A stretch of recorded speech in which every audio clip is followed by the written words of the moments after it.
I would like to see the dinosaurs. I would really want to see. You don't want to know about Windows? No, okay. The dinosaurs is my love. Well, I can show you the dinosaurs that we've been working on. We've managed to find ways of analyzing and extracting DNA out of biofossils. Now, this is a biofossil, which I'll show you here. I was working with these. Now, usually what happens, as you know, is when you place one of these down, it makes just like a sort of a skeletal footprint of a dinosaur. But if you put these biofossils through these special machines that we've got, these analyzer machines, sometimes, if you're lucky, you can cultivate live DNA and you can turn that into an egg by using organic matter, like milk, for example, in our cultivator machines. I know. So you're telling about you're telling Grandpa about love. I know. So okay. Well, I mean, okay. So you know, I don't even need to show you the cultivator room then, because you know about this. Yes. Our machines might be a little bit smaller than what you're used to, but long story short, essentially what's happened is that is. I'll take you to the ankylosaurs first, so you can see how they're doing. Essentially, we have turned that kind of like concept into a Jurassic Park, because I kind of thought that could be super duper fun and probably quite dangerous, but mainly super duper fun. So if you were also on trees and different breeds, I've never seen this before. What we've tried to do is we've tried to make sure that the habitats that the dinosaurs live in are similar to their natural habitats. Yes. So this is Wilbur here. This is one of our ankylosauruses. Hello, little buddy. And he is doing really, really very well. He's nice and happy. His nice health and is healthy. Perfect. Yeah, exactly. I mean, they all are. How did you do the temperature? It was one of our focuses also. We have these special scientific things called biome wands.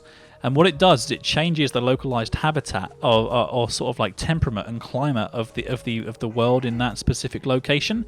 Anything from frosty, icy like plains to desert, we can recreate. Wow! So again, the future is now, Rapalus. The future is now. Crazy. So we've got 6 ankylosauruses in here. There are all the names have been chosen by our viewers, and we do like a whole lot of work to make sure that they are as happy as they possibly can be. You can really get a good view from up one of these trees if your arms are strong enough, Mr. Eples. Let's climb up and have a little look. It's not the easiest thing in the world to do, but climbing vines. So there we go. You can. Sir. Don't fall through that hole there. Okay. I have one heart, and that really hurt. That really hurt my legs. So okay, I'll stay down here because I'm a bit scared of heights now. But you can see like how much work we've done to make this habitat look as good as possible.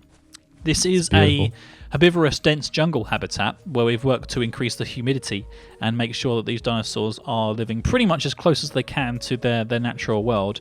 These ferns that we have here, all that you can see all over the ground, they grow faster than the ankylosaurs can actually eat them, so they basically never run out of food. They always have a sustainable source of food. So not only are we trying to be responsible, but we're also trying to be environmentally friendly, and I think we're managing to do that. Our crew actually was focusing on these beautiful plants, and I think the first time that we discovered this in a fossil, and we didn't know what to do with it. The first thing that we wanted to plant them in the water, then on the grass, it didn't work. And I think at the very end, we started to go with the trees. And that's something with the earth roots and the trees, and just something with it, and just... They kind of like bind the trees, don't they? It's pretty awesome. But that must mean, because we found some of these down in the Lost World. That's where we first got these from. Yeah. And we've started planting them around the world. But the ones, because we found them from down in the Lost World, they must have been ones that you and your team were working on then. Yeah. Because we found some down there. Oh, this is amazing. It's like literally like meeting my granddad and going back in time and talking to him about all the stuff that he's been working on. This is incredible. I feel like I'm meeting Jeff Goldblum in a certain film where life finds a way. You know, I probably don't know about that film yet. It's incredible. Now we that's a good point. Actually, you don't, do you? It's 91. Well, there's been a lot of really good films about dinosaurs since you went into your little sleep. So we might have to sit you down in front of a DVD. You don't even know about DVDs. Oh my God, Raphaelus. You know how VHS, you had tapes? Man. Yeah, no, VHS. it's not about that anymore. Okay, are you ready to have your mind blown? I'm going to get really close to you, like awkwardly close. Okay. Are you ready? I'm going to... Videos are now on discs. Wait, what? Like music discs. Like vinyl. That's impossible. I know. It's incredible. It's quite a time that we live in. Ah, dear. Right. Okay. So we'll just skim past donate. Actually, I need to add a donator to donator. People? So this is Donator Road, and these are all people who are helping out with making this place. They've all helped in their own special way. In a way. So some people have like contributed. You know how like when you go to a zoo and there's like a little donation bit where you can put some coins in. That's exactly what these guys have done. Yeah, we needed sponsors to begin the Jurassic Park project. So yeah, every single one of them is important. And then we have people like these guys, collaborators like Poet here and Seri and Kaffers, who rather than donating their money, have donated their time. And I kind of feel like I want to add you, Mr. Appelas, a little bit later on. But right now, we actually have somebody else who has contributed, which is really, really cool.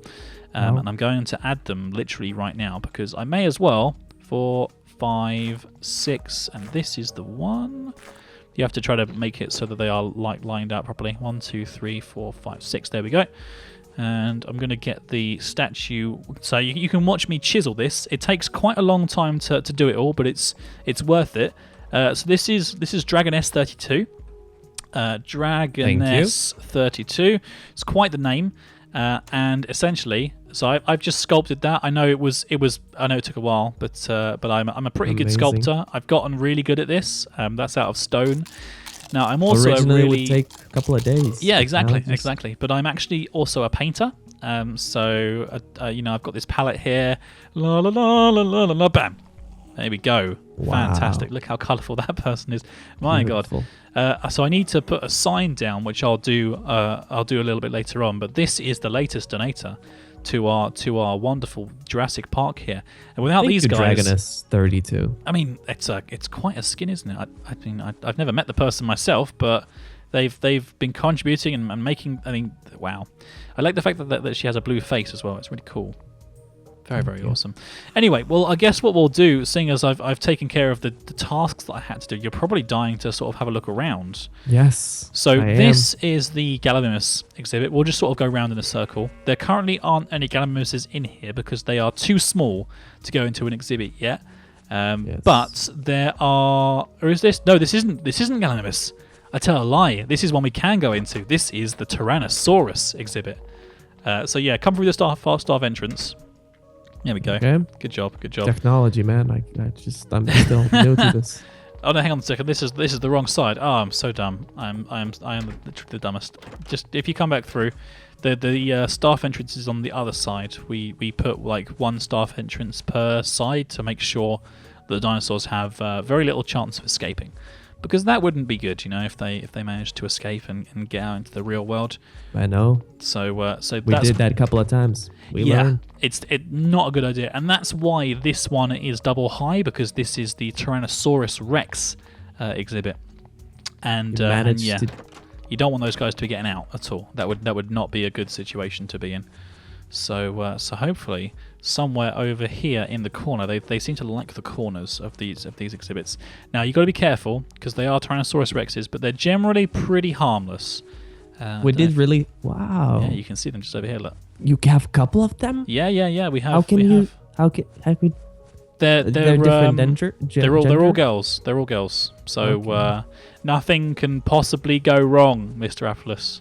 Nothing. Because we were focusing. Oh, there's one coming. Yep. So there's Tarantum and there's Mr. T as well, and there's Exodus and Grimlock. We have four ladies here, which is good. Yeah, they're all female. I mean, you wouldn't want to put a female and a male dinosaur together because they'd make loads of eggs and stuff, wouldn't they? And that would be... Yeah, we were focusing on T-Rex. We did research T-Rex fossil, but we released one in the wild. Yeah. We tried to... Of course, we monitor them with just people around them with guns, but we were focusing on releasing... People around them with guns. Okay, that's safe. We don't want them to go. And okay. Because what happened then? We couldn't have him in one location. He would die all the time at a young age. He couldn't just grow, and we tried to release him in the wild, and he succeeded. Oh wow, he that's succeeded awesome. to grow. So you're telling me that there's a T-Rex like out there somewhere in the wild? I don't know if he survives 25 years, but Okay. I guess. Well, I mean, I'm not sure. How this machine works. So you just have to open the door by sort of just opening it. Okay. Yeah, it's not rocket surgery. Honestly, it's fine. Majestic. So if you head through this one here, this is probably our oldest, our second to oldest, but our proudest achievement. Triceratops. This is our Triceratops exhibit. Exactly. Whoa! What? Who's Now this? that's a little golem dude, but he's gone now. Don't worry, he's Okay. resting in I golem I heaven. thought the robot's already. Taking Well, over. I am half robot, so I managed to put them in their place. It's okay. So this is Trinity, just here, and I'm gonna kill this werewolf as well because we don't want him to be around. Okay. Hello, little girl. And then this is Sarah, and this is other Sarah. There's been a couple of cloning. Now I did say they were all girls, but they do tend to sometimes clone themselves and become two dinosaurs. So Dinosaurs find a way, man. I know. You've been watching the Craftcast. We hope you have enjoyed the show.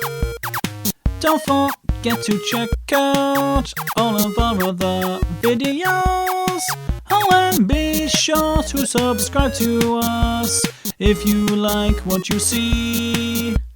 That way I'll know to make more and that you really like me. So, you've been watching the Craftcast. We hope you have enjoyed the show.